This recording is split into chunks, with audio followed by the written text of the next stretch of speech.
ഉരുളക്കിഴങ്ങ് ചെറുതായിട്ടൊന്ന് നോക്കി പിന്നെ കാരണം ഉപ്പിട്ടു അതെടുക്കാൻ മറന്നു. കറിവേപ്പില ഒന്നും ഇട്ടിട്ട് മുളകും കൂടി കുറച്ചിട്ടു, മഞ്ഞപ്പൊടി,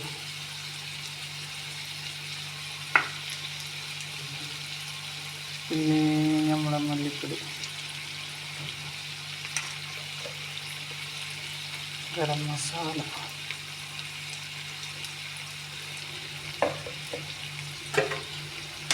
എല്ലാം ബാധിട്ടൊന്ന് മിക്സാക്കി നോക്കാം.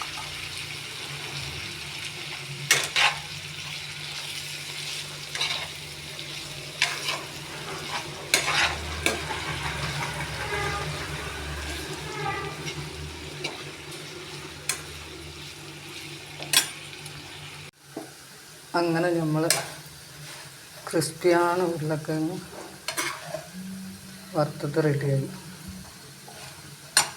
ഇനി ഇതൊക്കെ നമ്മൾ രസം വെക്കാൻ പോകും. ഉരുളക്കിഴങ്ങ് വറുത്തതൊക്കെ എപ്പോഴും രസം ആണ് നല്ലത്. എണ്ണ ചൂടാക്കണം, എണ്ണ ചൂടായിട്ട് ഇതാണ് കറിവേപ്പില. ഫസ്റ്റ്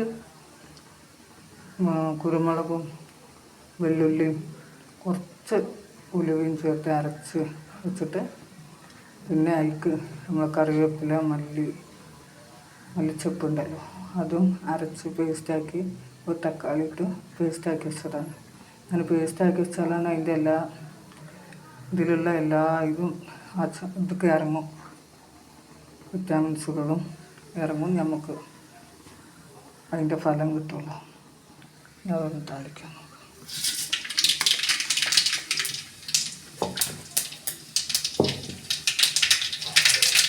കടുകൊക്കെ പൊട്ടി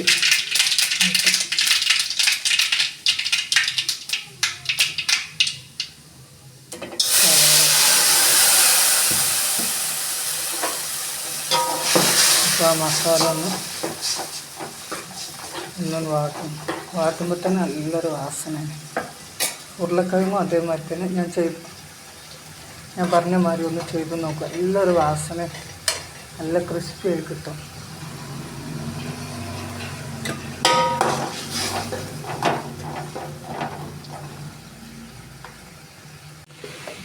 ഇവിടെ പറയൂ രസം വാസന തൂക്ക് തരാം, നല്ലൊരു വാസന.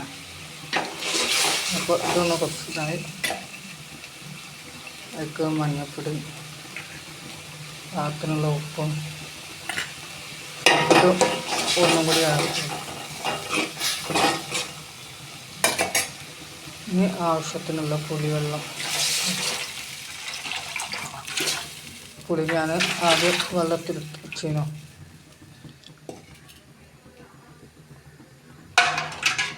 ഇത്ര വെള്ളം ഉഷാറായി.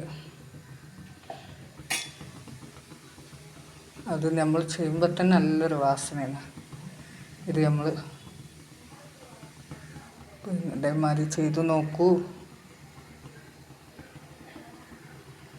ചെറുതായി ഇങ്ങനെ ഇവിടെ ഇങ്ങനെ തിളക്കാൻ തുടങ്ങുമ്പോൾ അത് ഓഫാക്കും.